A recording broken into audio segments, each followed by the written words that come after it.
Hi, everyone. A quick announcement before we get into today's recording, and that is our office, Fame Architecture and Design, is hiring. The two positions we're looking to fill are an intermediate architect and an intermediate interior architect or interior designer. To qualify, you must be located in Los Angeles and have 5 to 8 years of experience in custom modern residences, which is what we do. The software that we use in our office is SketchUp, Enscape, ArchiCAD, and the Adobe Creative Suite. If you don't know ArchiCAD, it's not a big deal. Please still apply, and you will learn it in our office. We mainly want to hire talented designers who are hardworking. We are a full architecture and interiors practice, which means that you will be exposed to or do site planning, architecture, interior design, structural coordination, MVP coordination, permitting, renderings, client presentations, construction documents, and construction administration. So if you're interested in working with us, please submit your materials to hiring@famearchitects.com, and that's our website and where you can find out more about us. This is the second studio hosted by the Architecture Design Office Fame. My name is David Lee, and with me is Marina Bordero-Renee. The two of us are architects, partners in the office, and of course, hosts of the show. And today our guest is Erwan Bouroullec. Erwan is a French designer and artist based in Paris, and I'm sure you've seen some of his pieces around if you are in the architecture interior design industry. Yeah, we've probably specified a couple of his things in the past. With Erwan, we discuss his upbringing on a farm, how he ended up going into art and design, the differences and similarities between art and design, how design became more of a passion for him, his current practice, and a lot of, I think, his kind of philosophy about all that in general, and things he's observing now in society and incorporating that into his work. It was a fascinating conversation for sure. We even talked about AI and severance, so I think we covered a lot of things. Yeah. Sponsors. Stop juggling multiple pieces of software and struggling with design-unfriendly spreadsheets. Programma, built by designers for designers, provides an integrated suite of tools for every phase of your project, from mood boards to advanced specification tools, procurement tracking to project management. Seamlessly integrated, easily shareable, and always current, Programma reduces redundancy and minimizes costly error. Join interior design movers and shakers by starting for free at programma.design/second studio. Experience the difference with Programma, software built for interior design workflows. This is the second studio with Marina, myself, and our guest, Erwan. Here we go. If you want everything to be perfect, somehow you need to describe what is perfect. Really, I grew up in the countryside, really countryside, meaning like my parents' home was just next by a farm, and literally the road would end there. I mean, I was very, very near of this farm, and also in my family background, which is not a neighbor, but anyway, there are quite many people that used to be farmers. Oh. And so I really grew up into a quite agricultural environment. At least I really understand this a lot for shapes, material, ways of making, because for sure when I was a kid, I was living in the countryside, so I was also playing computer games and going to school and doing things and whatever. But it was like 10 minutes drive from 70,000 inhabitant town, and this was on the west coast of France. So this was also not so far from the sea. It was like 30-minute drive, and the sea down there is really, this is the most advanced, part of Europe that is facing the ocean. It's really to the west. So it's a kind of ocean which can be very big, very windy, very dirty sometimes. I mean, not exactly dirty, but violent and chaotic in a way. So a big thing was this, living as a countryside boy. And at this time, when I was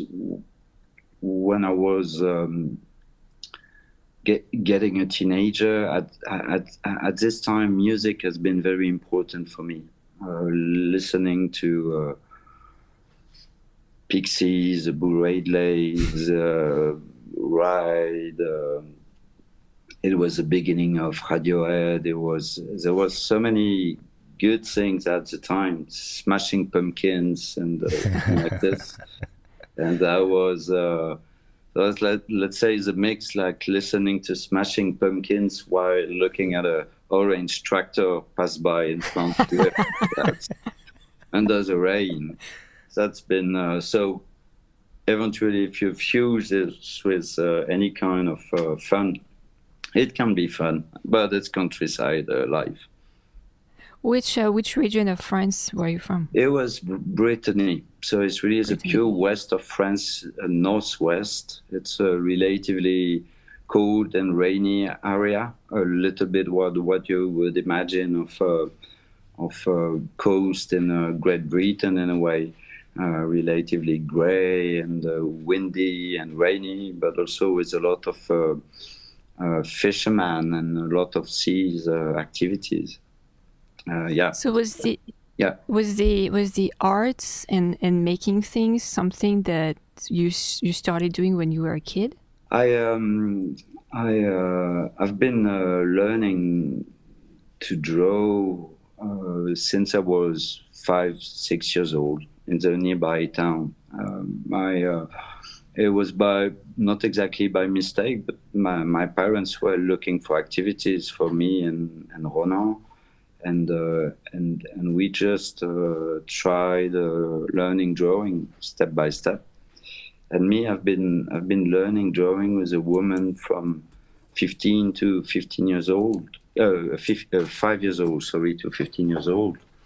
And but then in my family, no, there were no architects, there were no graphic designers, there were no artists in a way, there was no music player, there was no architect, my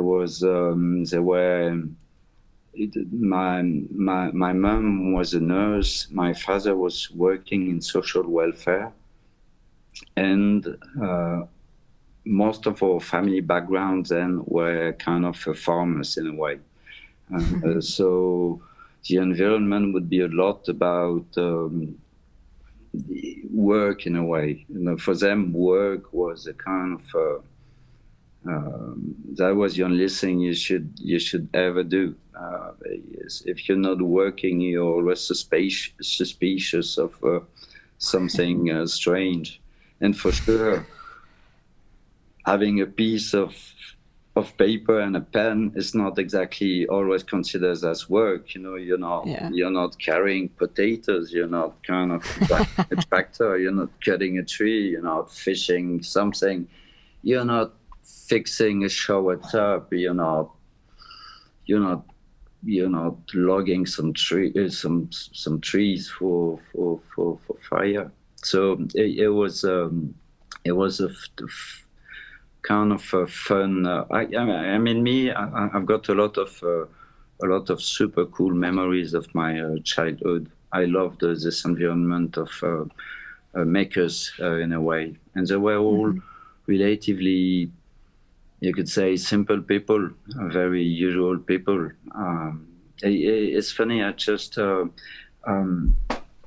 last Monday I flew back from Canada, and before I was in the States, and we were first we were in New York, but then we drove to Canada. So we passed by Cape Cod and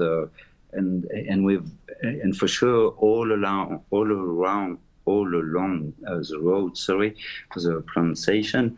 We saw so much of a farming equipment. I mean, equipment, farming building. Actually, it's more like, and me, I've got a fascination for those buildings. This kind of very raw architecture, but also that has a very clear shape, and often they are nearly monomaterial from the outside.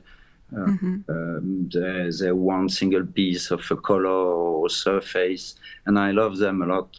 And right now I'm really understanding more and more how much a lot of the deep relation I've got with colors, materials, ways of making a lot informed by what I've seen in the countryside, or at least I could say this is fascinating me right now. As the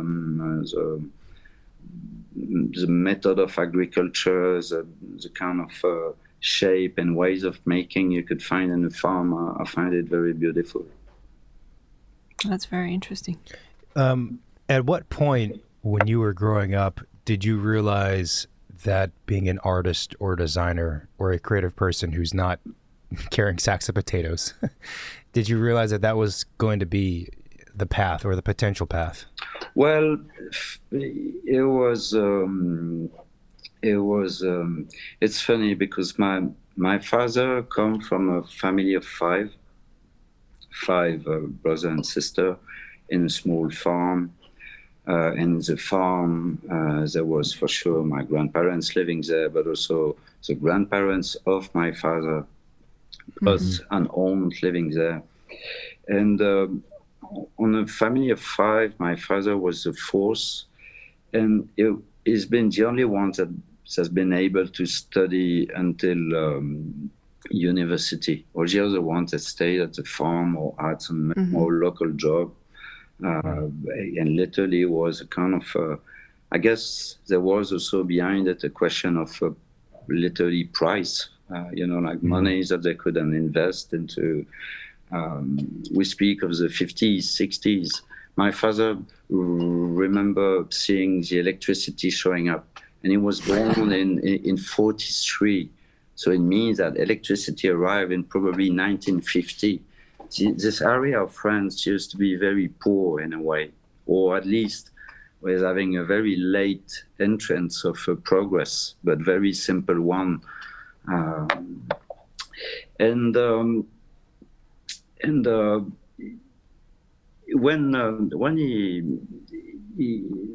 When I graduated art school, I've been really thinking that my grandmother that made a lot of effort for my father to go to the university, she was the one that understood that things had to change.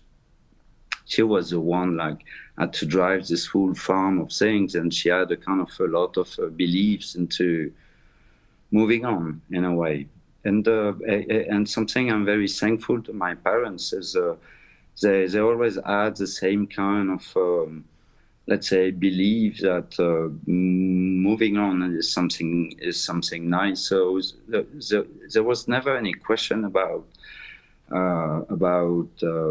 is it relevant to study art and to study design, and there was not much question about this in a way. Again, the only thing my father was always looking is at,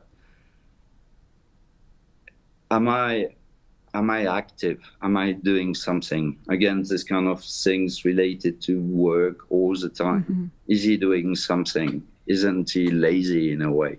That was the only thing he wanted to see some job. And then on the other side, one thing that I liked a lot was indie music. And indie music, when you would study it a little, indie music was super nice because people would literally produce it by their own. Most of the times they used to be very young. They would produce some incredible music, but if you would listen to it carefully, actually it was relatively badly played. I mean, they were far from being, the most expert musician you could ever find, but they had the energy in a way, and they had the invention, the capacity of invention and many things. But then also they would produce their own sleeves. You could see that they would organize their own gigs and stuff like this. And so I got a kind of a mix of, for me, everything was okay. I never felt misplaced in any kind of activities I had. It was just like as I was saying before, in my family, it was not, the relation to work was a little bit special, but they were joking about it, and me, I was joking about it too. And somehow they had the belief. They didn't know. It was not something like they would forbid me. It was more something, okay, they could be surprised, they could be jokey about something they don't know. But they were, I think they were, yes, they were happy to support it in a way. That's wonderful. Did you went on to study, but did you study art or design? Did you know, perceive a difference at a young age? Did you know which one you were going to choose or end up doing? Me, I've been really studying art. It was contemporary art, and I've been doing this for 5 years in a very kind of important time of my life, because it was 19 to 24, something like this. And in which I got a lot immersed into, this kind of a deep conceptual art that you could find. This it was a quite radical school in which I was, and yeah, it was very strong. People were shouting a lot. I mean, shouting. They were kind of a very engaged into their ways of making, sometimes a little extreme. The dawn part of it was that I think it was wonderful studying art, and probably my most important, let's say, field of work that I understand is more sometime linked to art and to properly design, which I'm practicing. But maybe the only thing that was a bit strange is it was so conceptual and wanted to be so radical that for them any kind of a technical learning would be a shame in a way. It was very mental. They didn't want anyone to be, let's say, the servant of a technique or something like this. It was more this idea like, why would you keep on painting? It was a time I was really taught in the idea like any kind of a classicism in art. I mean, classicism, you can always find classicism in every period in a way. And in this school, classicism would be the end. would be the highest shame you could ever be compromised with. I mean, some people would refuse speaking to you, maybe for something you didn't even mean, you didn't even find out, because I find out how much I was learning to talk at the time, to put some words behind a concept is what I've been learning there.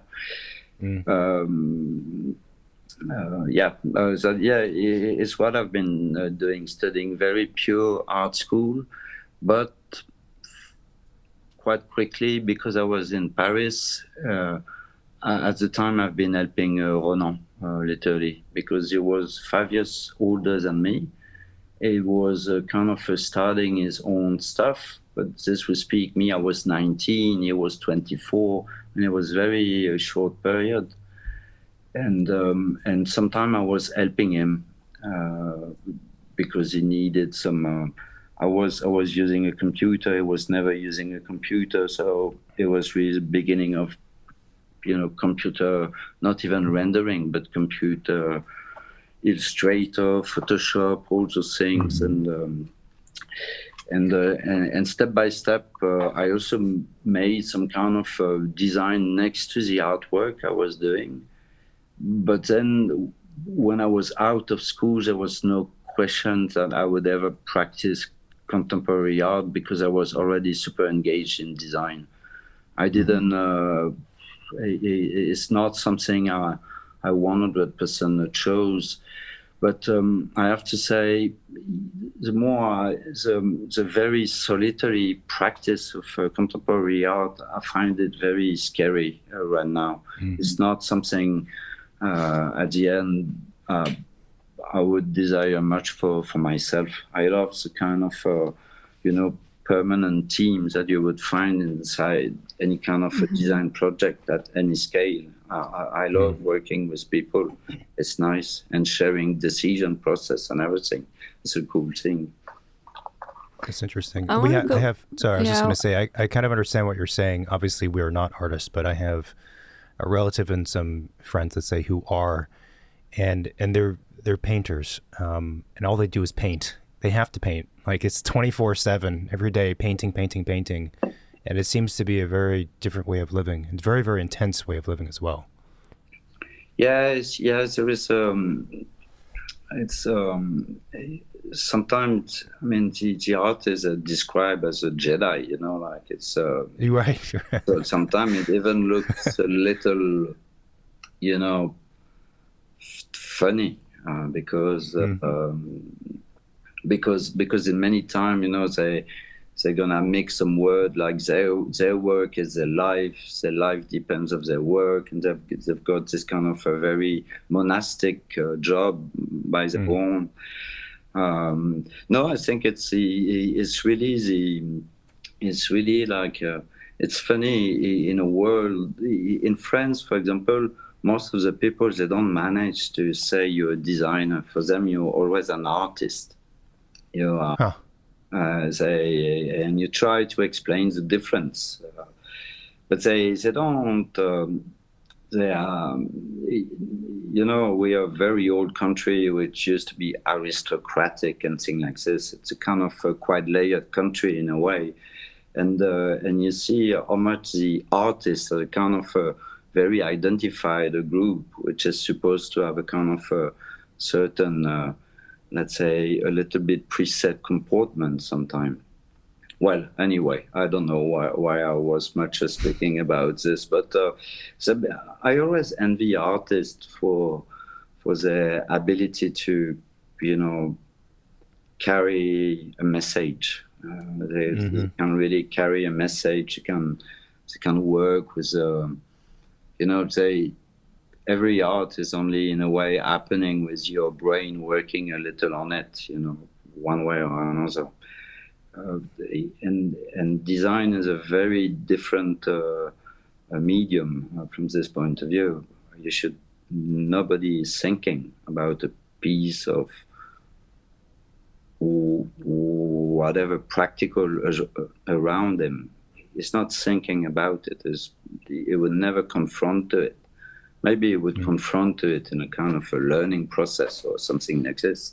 But you speak is very different as a way it works. And so for this artist, I've got this kind of they're very true, you know. But also sometimes I have to say I find them a little bit white knight, you know, like they're very yeah. Yeah. Well, it's easy to be the white knight when you're not as engaged as a designer has to be. And if you need to build fucking parking lot or something like this. Yeah. I want to go back real quick on the subject of the titles artist versus designer. In your experience in France, is one perceived as being more reputable or desirable than another, or more? No, it's more like literally it's a civilization. France doesn't totally understood what means design, graphic design, furniture design. They don't because design in a way is not a proper French word. So when it started to show up into the 90s, or at least for the period I understand, with Philip Stark and things like this, it nearly became the name of a style or nearly a brand or something like this. It was not intentional by anyone, but it's been understood a little this way. And you find many people don't really understand why there would be somebody designing something. It's not, and people understand art much more easily and somehow they don't. If you say you're a product designer, they say, oh, okay, you are an artist, meaning like you're in these big things of creative people. But no, it's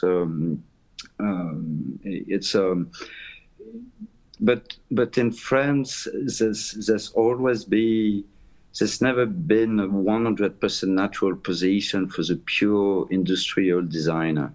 There's been some of them like Talon, there's been, but somehow France, a little bit like with haute couture, there's been always this idea that French people would always be, very Latin in a way, funny, provocative.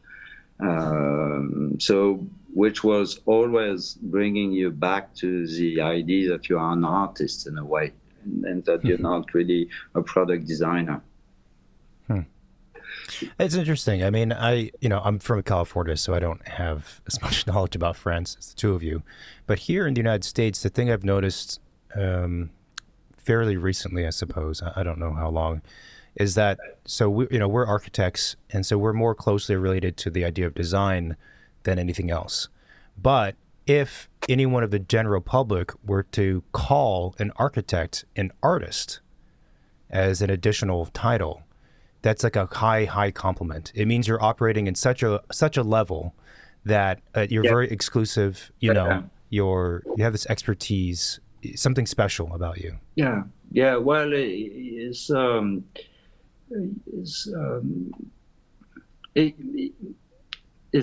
kind of a special because at the end, most of the art museum they went most of the time in showing art. Nearly only. And me, I love all those kind of historical museum, or even when you can enter in an old house has been kind of maintained because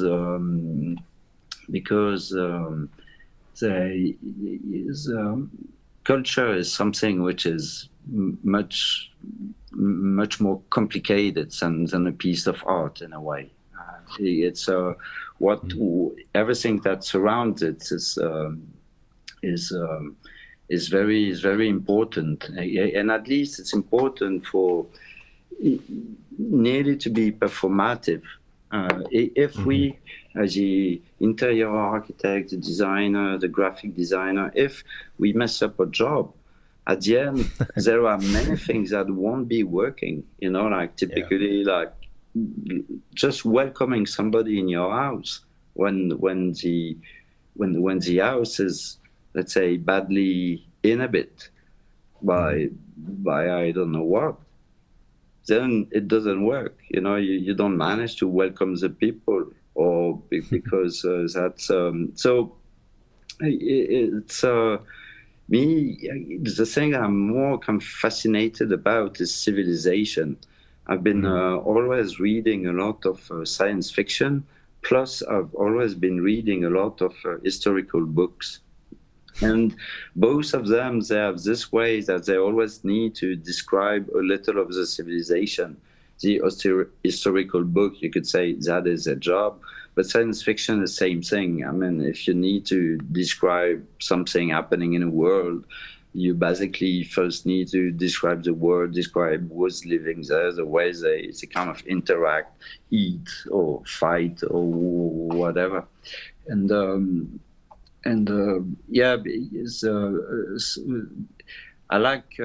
really like more and more this kind of looking at the world, but trying as much as possible not to get too much, let's say, influenced by the status of what I'm seeing, just, and for this, yes, art is, to me, is less and less of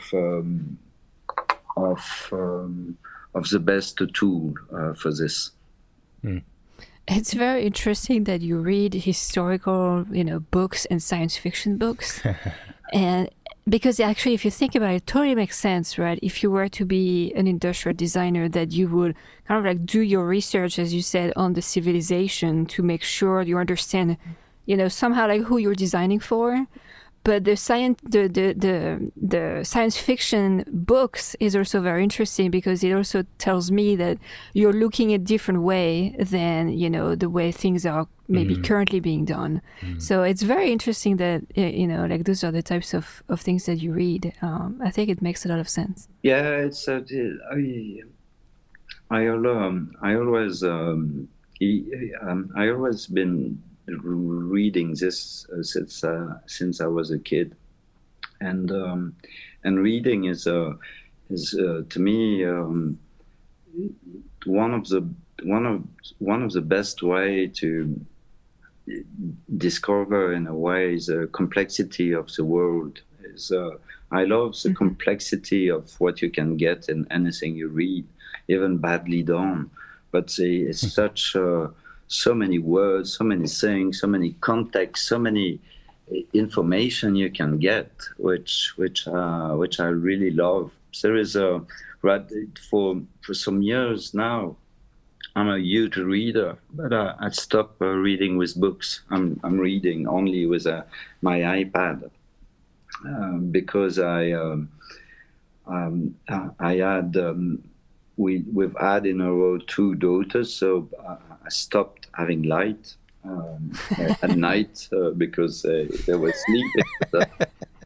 And then I was always losing my physical books in a travel, and I hated them because in a travel it's super needed and I'm reading. Yeah. Anyway, and so I moved to iPad. But the thing that I love also, like reading on the iPad, is that when there is a strange word or a strange city or a strange tool or something like this, I can put my finger on it and move into Wikipedia or something like that. It's just like, I love this. It's, I always describe sometimes I'm trying to say this to students or thing like this. I say the world is like a jungle, and I really feel it this way. I don't mean the jungle as something, let's say, hardcore and difficult that I would try to kill you, but more something I want to say that is very dense. There are and everything is a bush, and you can decide to go in a way. You can always dig about anything. You will always find something, and again, I find that reading is one of the best way to do this. I was wondering, when you went to study art in art school, if you had a favorite medium, or if you discovered a medium that maybe you felt very excited about. Me, my medium is a medium, meaning that I am.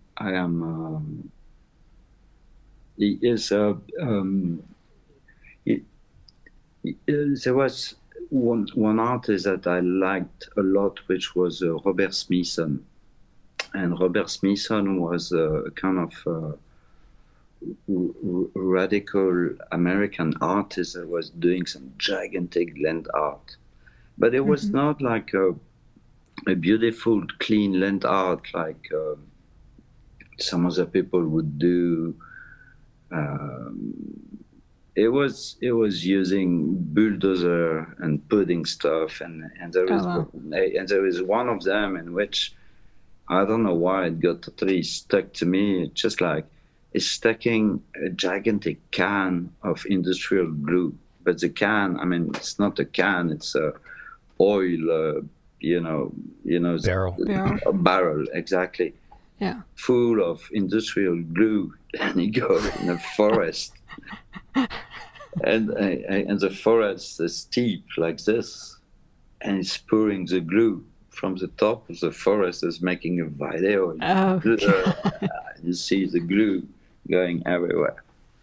So, and in France there is a lot of Duchamp and everything. Well, yeah. Is me? I'm always just thinking of most of the time of a process. It's what I'm obsessed with. This is my creative part, is linking something or making this way plus this way plus this way to get this result. And most of the time in the art school, I was like this. I was always thinking about doing something, and in a way thinking about it mentally, conceptually. And then most of the time I was realizing it within a day or 2 days or 3 days. Just I was doing the thing I'd been thinking for quite a while.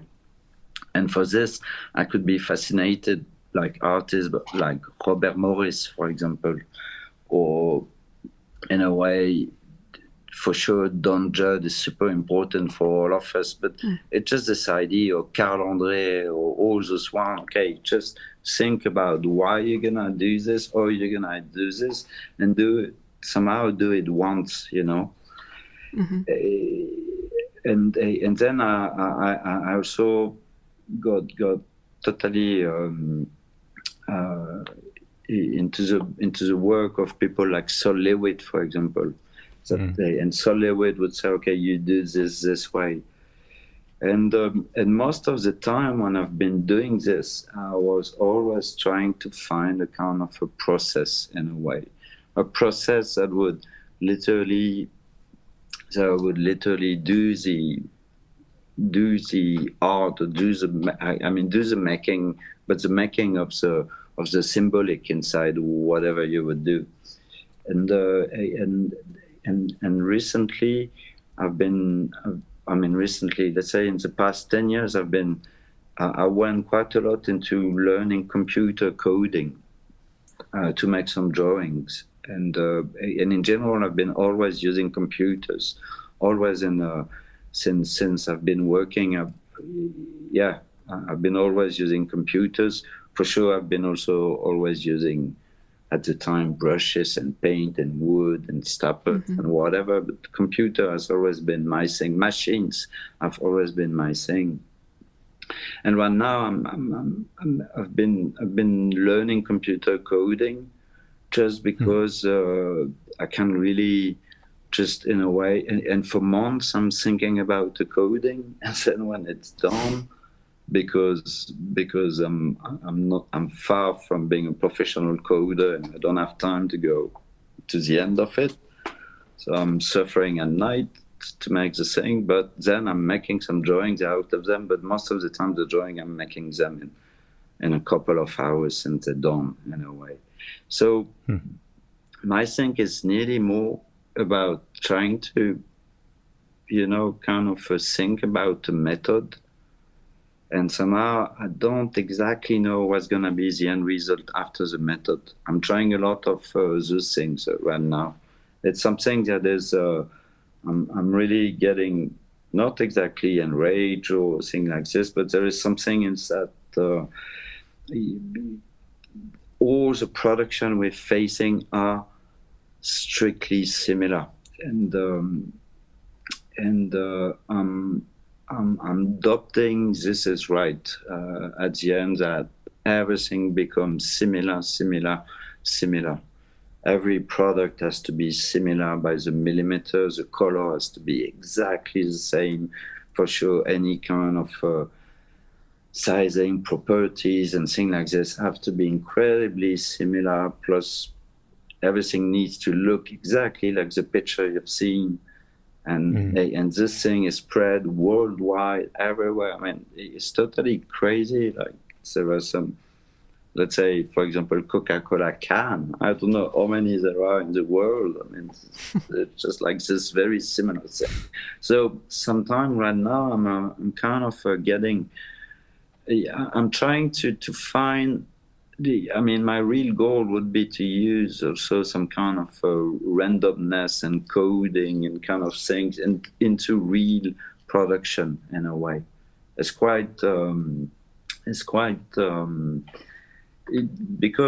a lot of the production we are facing, most of everything I design, because many of them are furniture, some of them they're only made in 100 pieces a year.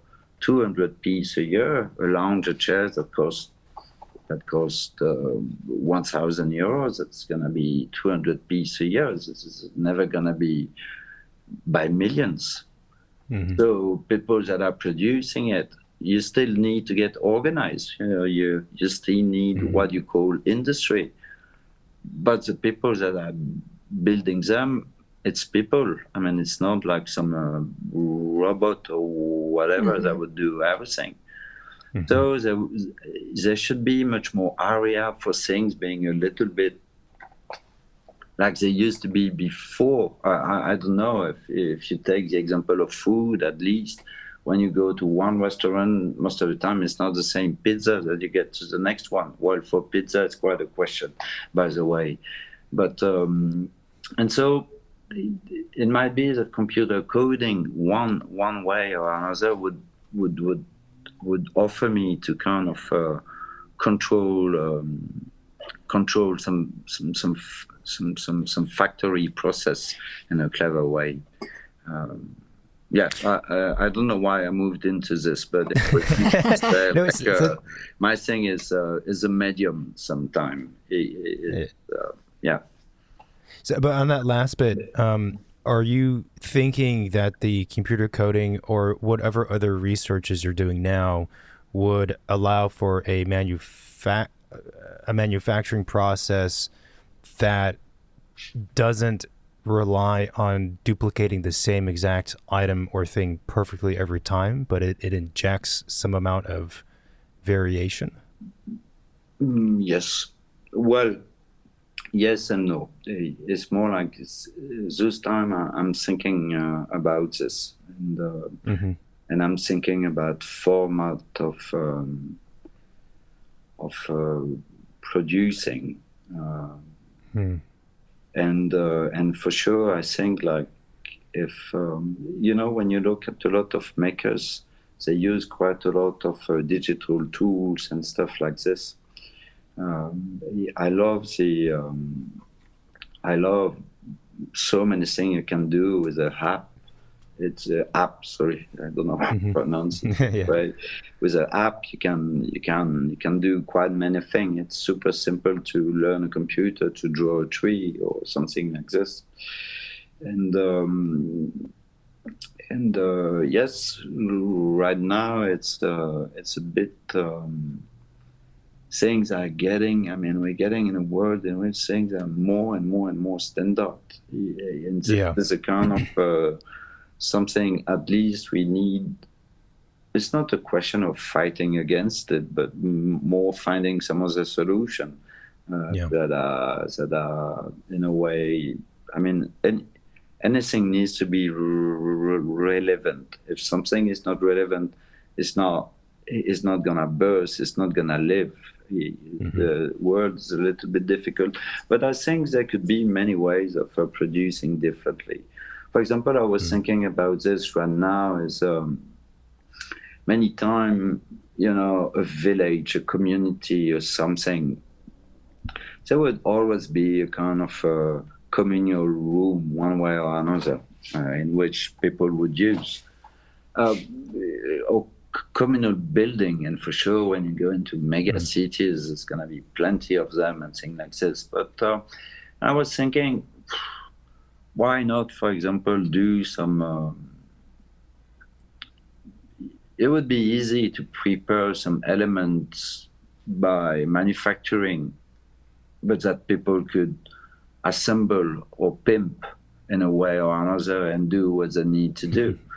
Like what would it be for, you could say, like, if you are a small town of 5,000 inhabitants and you need to redo some furniture for this communal room, you could say, okay, we take all the kids off all the school for 2 days. They're gonna do a big amount of job. If you wish, you can do 1,000 chair if you're getting organized enough to do this properly. I think there should be plenty of manner of doing things. And one beautiful example, for example, is wine making. People that are doing wine, they have per year, kind of a limited quantity. I mean, it's an art. It's not because people like it that they could do more, and because it's based on what they have. And also with winemaking, the best thing that they can do is do something very on the opposite of standard. Just do something which is very special due to where does it come from and how do you take care of it. And then people that are selling wine, people are producing and selling wine. There are now some very clever producers that are doing super good wine.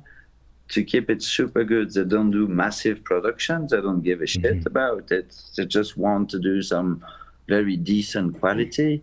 They can sell it expensive, and any kind of variations that happen from one year to another, in principle, is, let's say, you could even call this a value opportunity.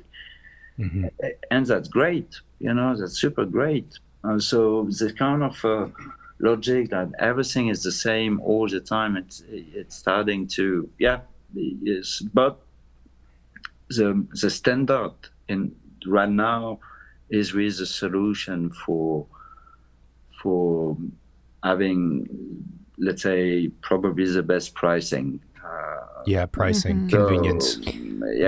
Probably pricing is one of the main reasons that standard is far from being a subject you could say from one day to another. You don't want to deal about it.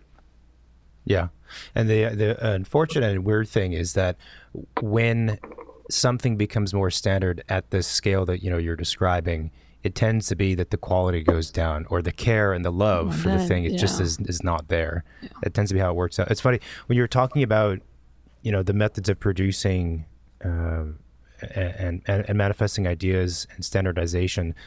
This is an odd thing, but it made me think of on our side.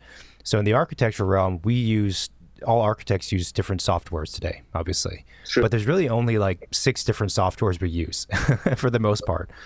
And one of the types of softwares is called BIM modeling. And so it's where you're producing a 3D model and 2D drawings at the same time. And there's really only like a handful of companies that do it. But what's weird about these BIM softwares is that they come with presets. So there's like a window tool, a door tool, a wall tool, a column tool, blah, blah, blah, blah, blah. Yeah. And it's like, I've seen in younger designers when they use these tools and they don't have the ability, they're not mature enough, they don't have abilities, they just rely on the presets. And so all the houses or the buildings they all look the same because they're using the window tool out of the box. And it's a very odd thing. It's true. It's for this. I've got quite some. I've got quite some positive beliefs about AI. I was wondering about that. How you feel and what you think of AI, since you're in the design industry. Yeah. Well, so first, in my work right now, my very, very own practice, the way I do it, the tool I'm using, somehow the environment in which I'm good. There is no place for AI. I mean, it's just like, it's not gonna help me, make a clever connection between a piece of plywood and a piece of metal and something, because the amount of information is totally crazy in a way. Because the amount of information, there are many things. There is the designing, there is, for sure, okay, do the right piece, think about it. But then you are doing this with people, and maybe those people, they've got a different view on the thing, and it's far from being a kind of easy chess game. There are many factors that make that something can be a good decision or not a good decision.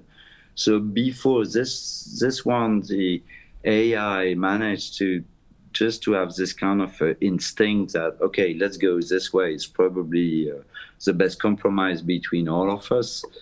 Both, I'm not sure it would do a lot. But there is something, is me, I'm fascinated with geometry. I love geometry, I love structure. And here is I'm sometimes there is something, is me, I'm a lot in the countryside, so I can look quite a lot to the shapes of nature, and the shapes of the human are most of the time so primitive in regards of the shapes of the nature. We as human, we still need something to be symmetrical. We need to be able to, if there are some string on a bike, like from the center to the wheel, the strings, they need to be properly spaced. I mean, our brain would hate if all the strings would have a different direction, different lengths or something like that. It'd say, oh, fuck, why is it like this? And our brain would never compute this. But then if you look at any kind of a piece of a tree or any kind of a piece of a flower, that's exactly the opposite. No way, you would never do exactly the same thing, because you'd better be, clever within exactly where you are, in a way. And also your body kind of record everything that happened, if it was a good year, bad year, or something like this. And here, I think maybe AI would sometimes help to melt a little bit the structures, just not exactly melting them, but creating some interesting complexity in a way. Is sometimes I think it would be interesting to invent a little bit this new language that would be partially, getting the best of a very clean, radical architecture, but just give it a little of what happened to the very ancient building. Ancient buildings, sometimes they're a little bit, falling down on one side, or the floor are not always aligned because it's been changing a little. I think it would be better if we would come back to slightly some shapes that are a little bit less similar, rigid, parallel. Also because I think we really need to confront more and more literally our body to some cool posture. The way we are, the way we see it, the materials that surround us can become very, very poor. For this, it's a jungle, but it's really a jungle of plastic, glass, steel, stainless steel. Everything nearly is washable. Nothing is soft.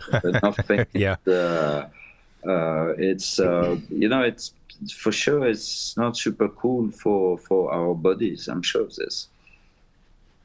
And now, a little break for our show sponsors. Revit users, you have access to a powerful new capability you might not know about.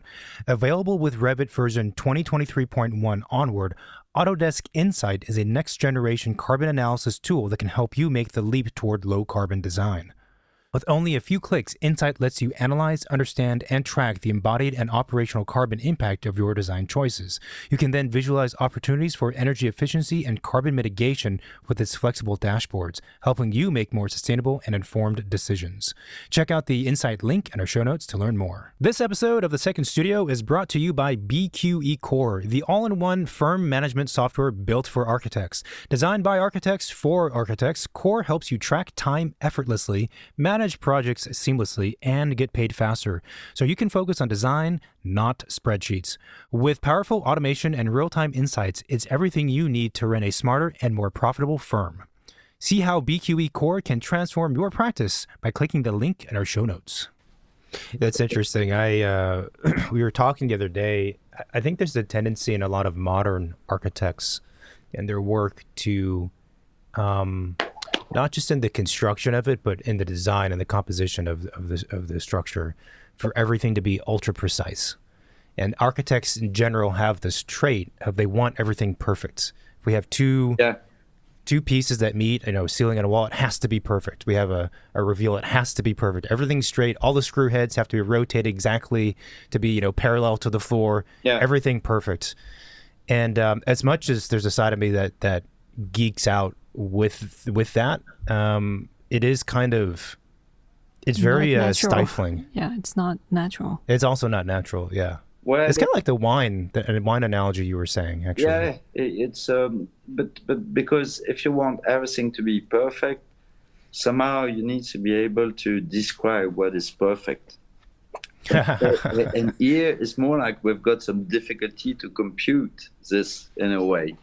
We've got some difficulty to compute complexity a little, because I'm sure you would give to anyone the tool of if you can draw some grids, but literally, start to push them a little, or say form it like it would be formed by the wind or something like this. Why not having all those tools, like kind of playing a little bit with data, a little bit like you would play with clay in a way, but not with these old methods of. But sometimes, for example, I've been looking at people that are doing some 3D modeling for computer games. Those are, most of the time, those people are sculpture because they need to 3D model a lot of desert or a lot of mountains or whatever. So they really do it by hand. And I quite like this. I quite like this method in a way. But for myself, I really need geometry. Me, I need a rule, like to do a point, a line, a straight line, a circle, but it's true. Like with computer coding, I can quite easily pimp something like this in a nice way. I think. That's interesting. Do you have a favorite piece that you've designed that was kind of like a more special one, either by the process or the outcome or the collaboration that happened for that? I know it's hard to pick favorites. But you should have asked, what is your... You said, do you? So I can say, no, I don't have a favorite. I don't want to assume that people have a favorite,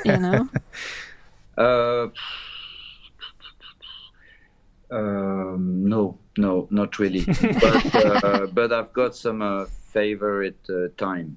I've got some favorite time.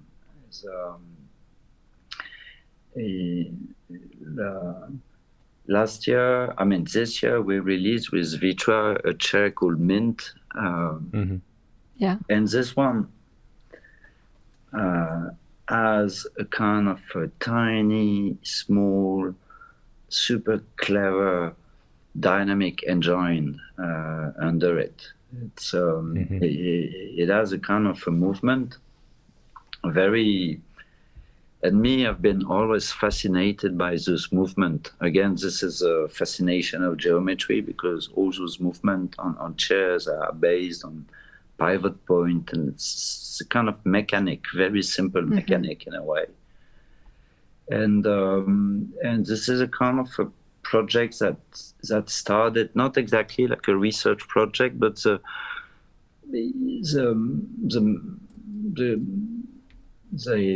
product manager in Vitra at the time, he said, I want the most simple task chair ever. And then he started to make a list, but a kind of a minimum list, and saying, I want maximum 4 parts. I want the chair to be full automatic. I want this, I want this, I want this.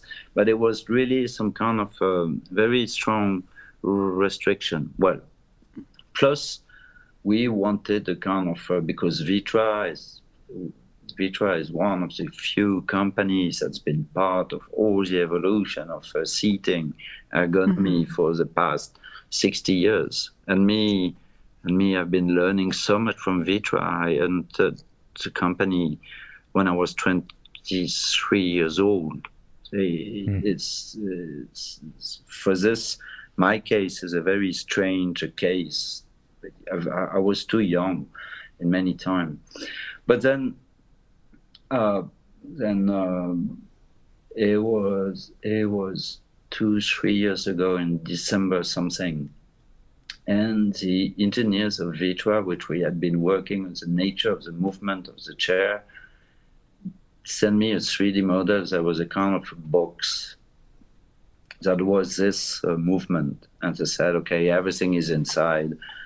It just stay in this volume. It just and it had all the cleverness of the movement, but it was not even ugly. It was more like how would you describe this? It had no, you could say it had no pride in a way. It was just like, it was just like, but well, I'm saying this like this, but everybody knew it was far from being the end. Sure.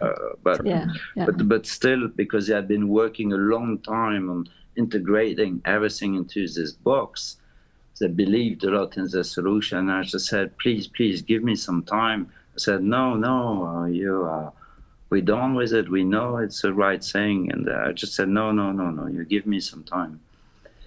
And I started to move inside it totally mentally. And it was, all of this was kind of beginning of December, mid-December. So I just went into thinking about it at night. And then I was kind of sketching on the iPad, but sketching on very kind of geometrical thing, like cutting the part, putting the thing. Mm-hmm. And having a thinking about the way things should move. It was like a little piece of a bike. And I mean, I was respecting everything that was inside, trying to find a shape logic. And for 15 days, I was thinking every night and sketching. And then 15 days after, I was ready to move into 3D modeling. And this only at night, because it was super strange. It was a little bit like the inside of one engine, you know, like some stuff like that needs to push each other and things like this. And 15 days after, then I called them and said, I would like to show you a 3D model. And I sent the 3D model. And the first reaction of Stéphane and Noah, especially Stéphane, was very aggressive. He just said, no, it doesn't work. I've been saying it. Oh, fuck. And then I said, please explain me what doesn't work, because I had been modeling everything inside. I've been working very carefully. And then, he explained me, and then I just find out, oh, fuck, I forgot this part. But I was so much inside it that I could just retransform the 3D model and send it back 2 hours later. Sorry for that. It's inside now. Have a look.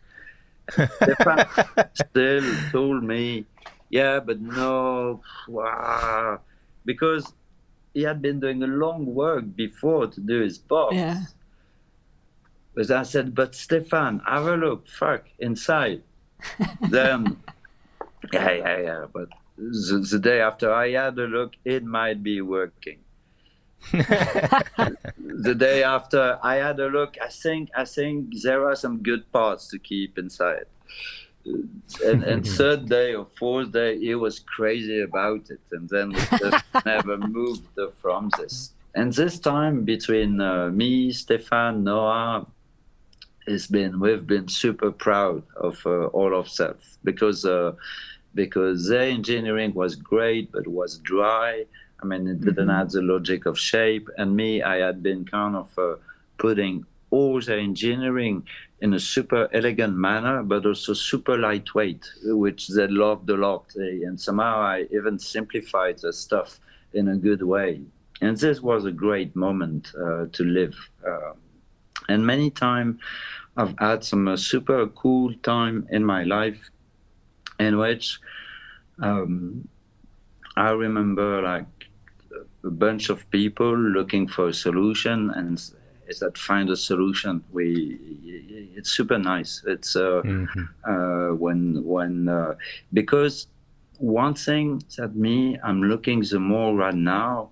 Again, that is when we were speaking before about artists, is I don't want to decide anything alone. I don't find this as a right method.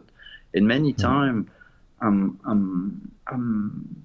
trying to collect as much as possible what's, let's say, inside the people, what's inside the tradition of the ways of making things. I'm very, and I've had many time in which I'm trying to find some way to say, I don't know, I don't mind, make a decision. When some people are asking many questions, okay, what would you prefer? Would you prefer green, red? So I don't know, I don't mind. Do as you wish. I mean, by the way, color is far from being the right example for this. But so yes, some of the greatest time I've been with people. Sometime, yes. So going back to the mint chair. So the design process for you was 2 weeks? No, it was 4 years. In reality, wow. it was okay. It was really 4 years. It was really 4 years because I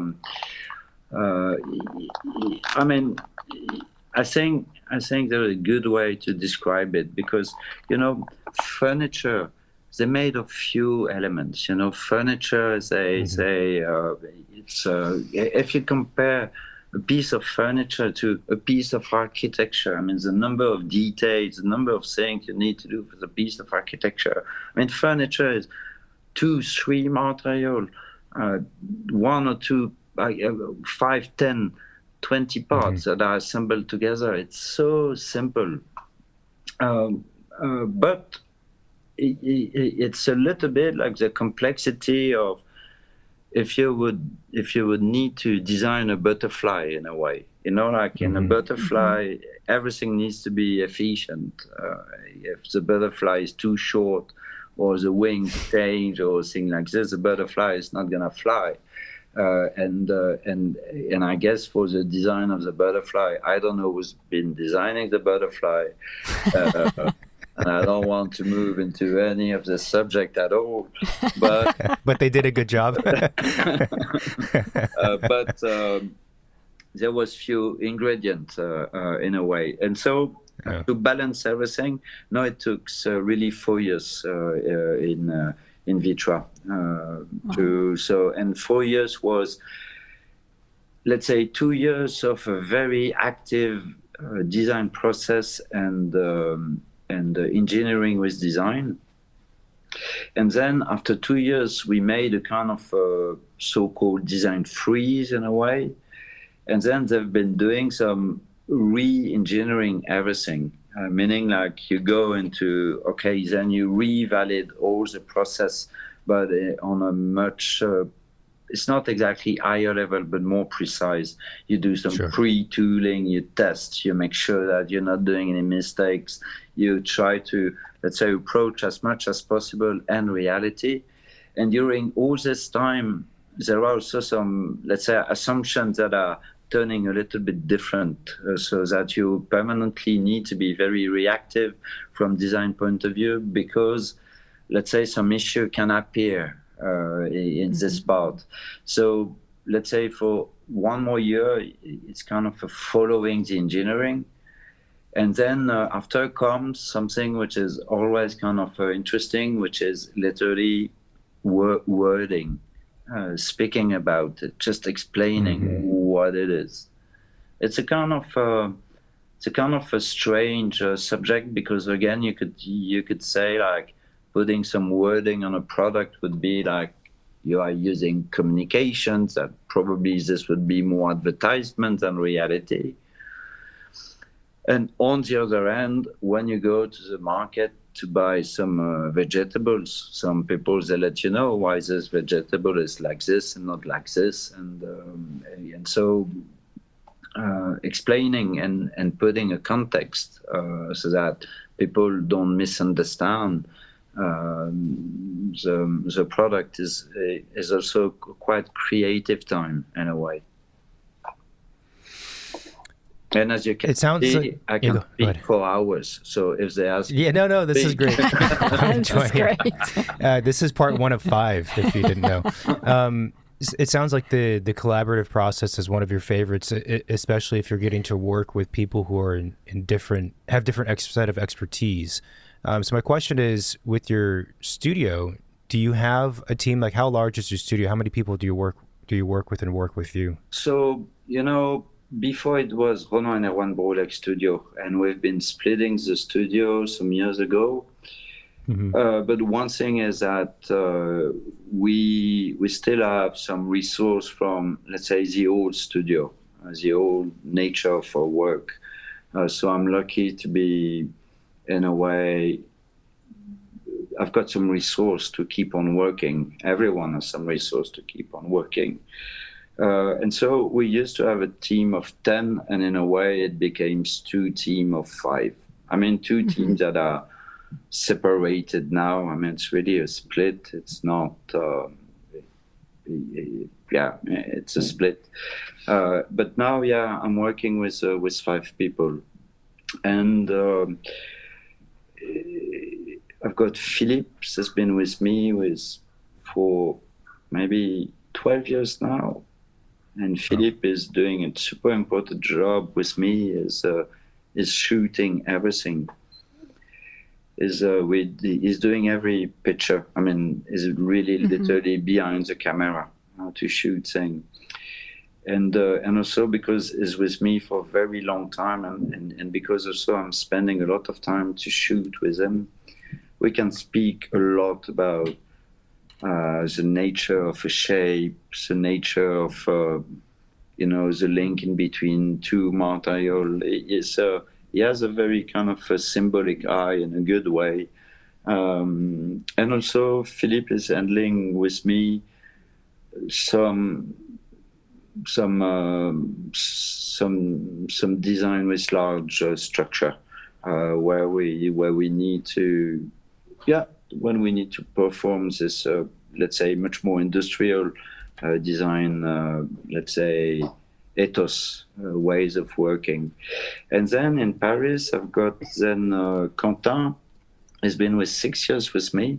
He's been doing a lot of furniture with me, such as A, for example, and Vitra. And Quentin can be very precise, handy on things. And then I've got Emily. And Emily, she's been 4 or 5 years with me. And she's been incredible for words, pictures. Most of the time I need her to do the final ways of showing an idea to someone.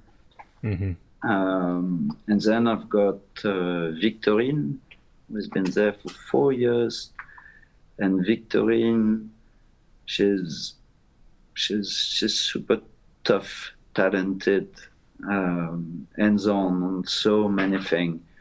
And she's been solving for me, sometimes stitching issues. I've got a kind of passion to work with textile. I've been doing a lot, and textile is a kind of it's not a kind of easy material to master.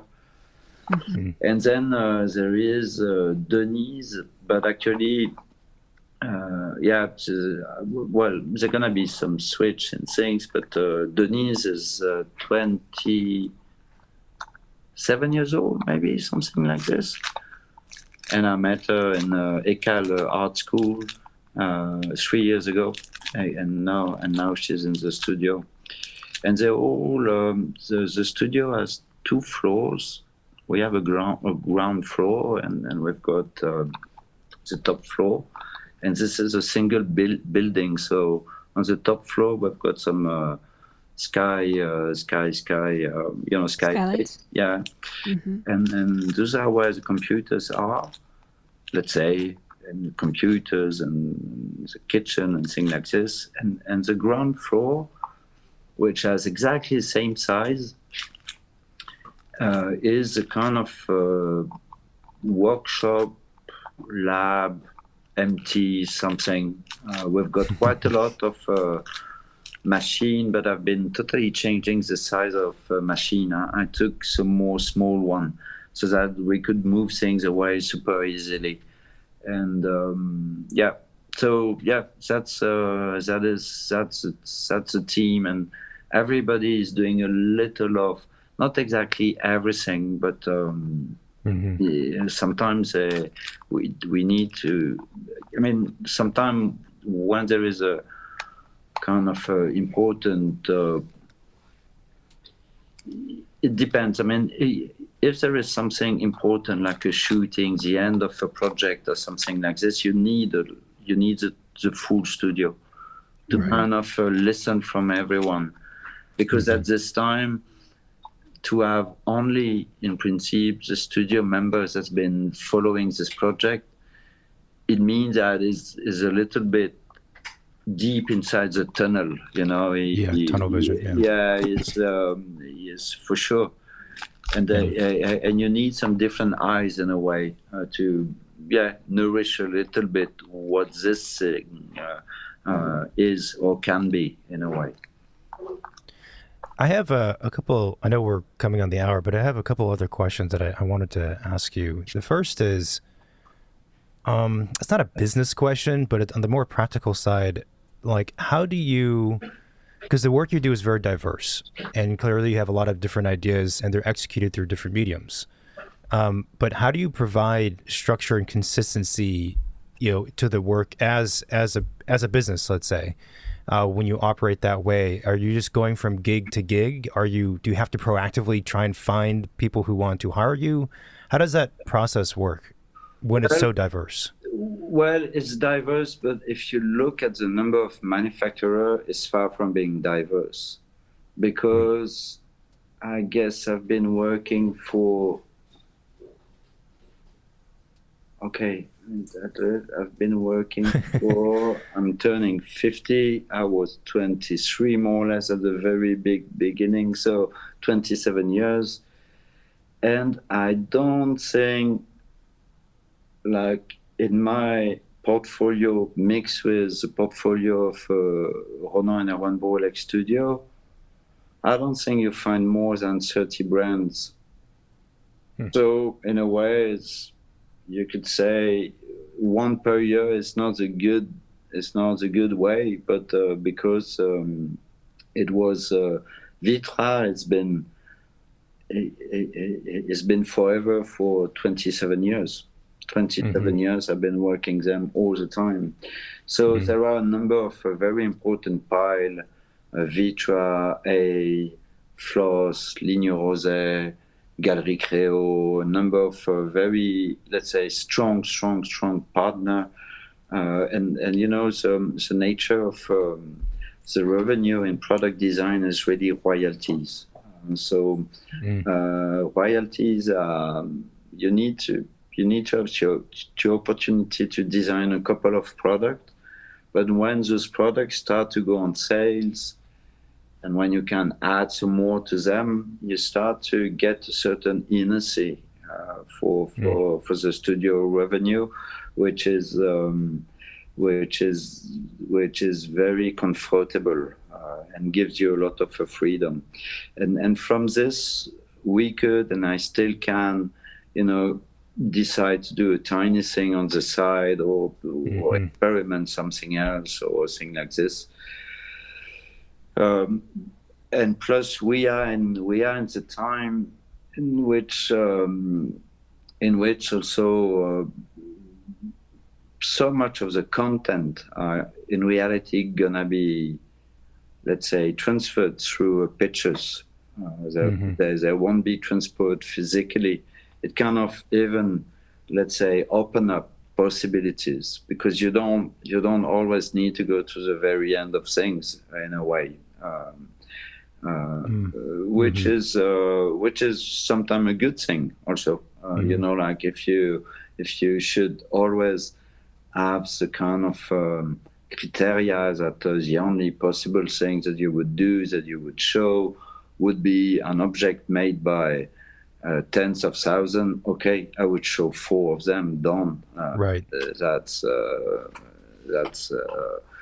And I've always been good in a way to fuel design practice with many things. But again, it is still the old job. If you look at people like Wegner or something like this, okay, they were always making a new design. In a way, that was a job, you know. The manufacturer is showing up. Hi, Mr. Designer, I need a chair. Hi, Mr. Designer, I need a motorbike. Hi, Mr. Designer, I need a stool. I need a fork. I need a... In a way, that is the magic of it, and that it's only it, you know. It's not more than this, in a way.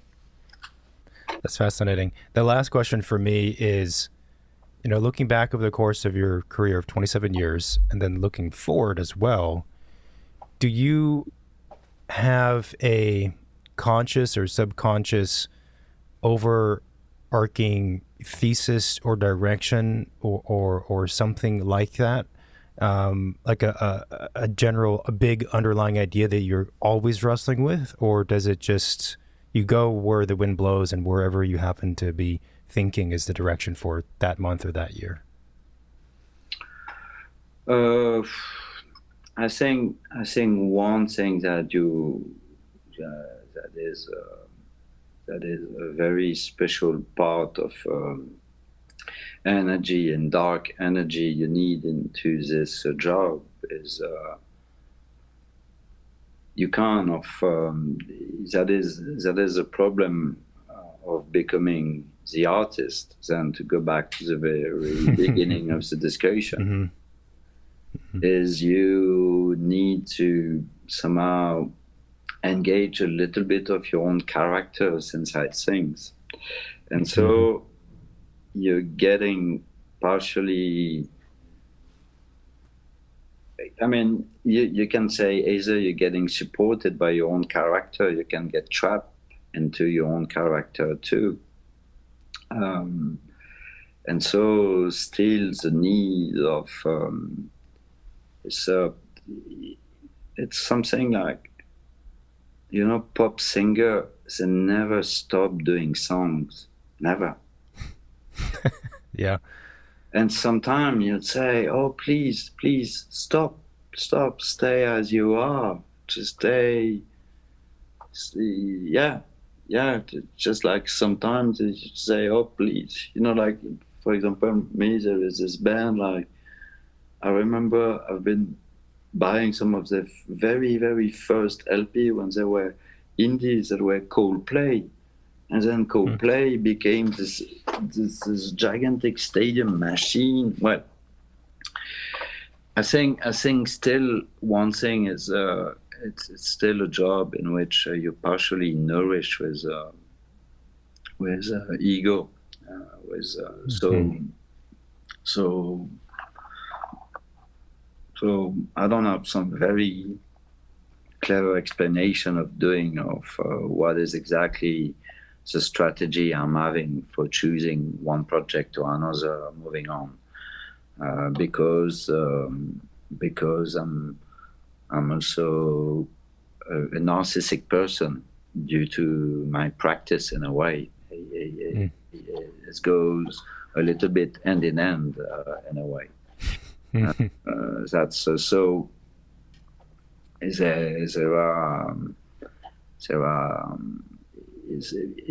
a kind of again. It's a very strange time because we come from a time in which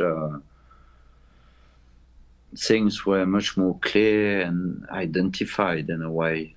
You would be an architect, you would be a designer, you would be in this region of the world, or maybe you would be specialized into certain topics and not some others.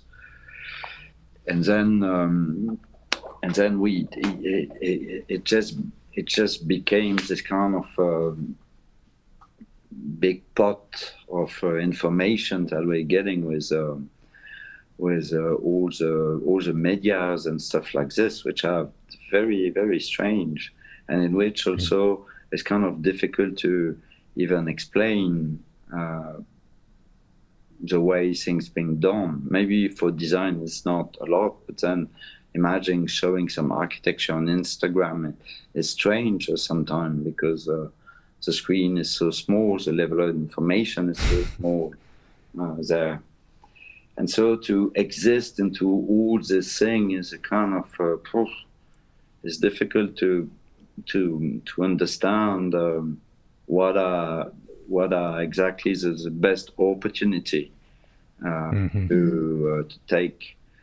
But sometimes I would be happy to find some very let's say the most popular opportunity. I would love to have some of them, but those ones are difficult to get. There's only one Johnny Ive in the world. There are some, no, but in a way, you could say this. I mean, it's not very.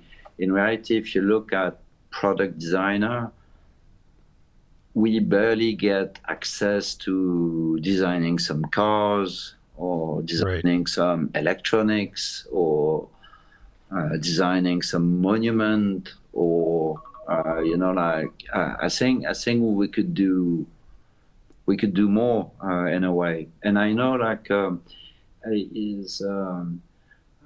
most of the time, to my point of view, the mentality of the product designer is a quite cool one, because I really believe we try as much as possible to listen to everyone and try to make, let's say, I mean, you can call it many ways, the best solution, the best compromise, the balance, the thing, I think we could do things which are more popular, because in reality, yes, we still work in a world that you could compare a little slightly to fashion, because fashion has a kind of a scale which is nothing like the world of let's say proper radical contemporary design. But still, we still make some design which are made for the pour la haute couture, which are not ready to wear collection. I mean, we're not. I would be happy to work by Nike. I would be happy to work by Tesla. Well, Tesla, no, by the way. Sure. But it was designing some cars, some trains, some stuff. It's not exactly what I'm offered. And finally, if you look at very strong design figure like this, there is not much of that. Yeah.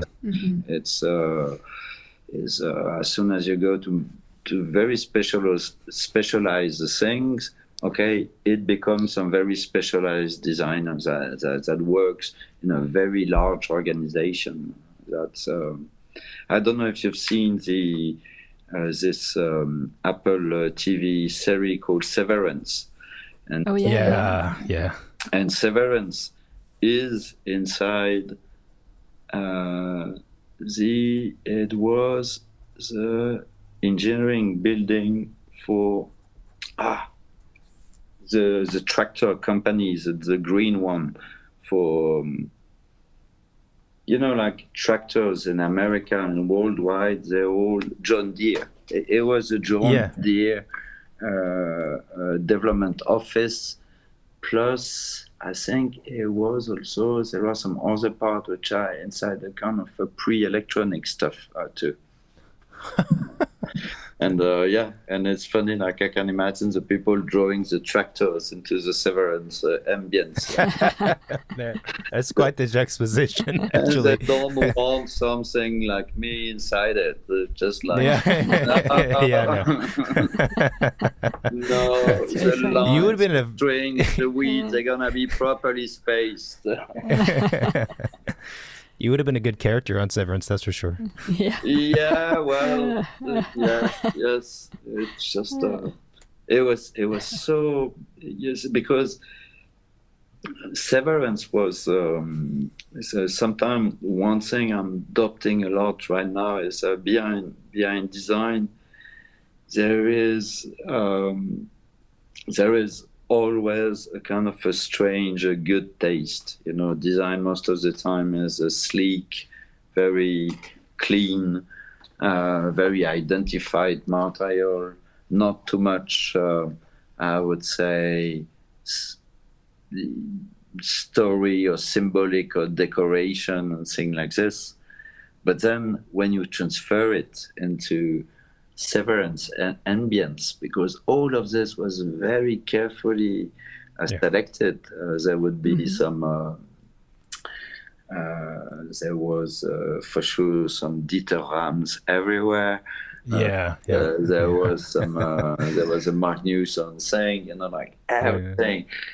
And I find this like maybe it was a big, you know, like the decorators making a big fun of us, you know. It could be. It could do you fucking believe into this kind of sleek and neat thing that you're always designing? Like.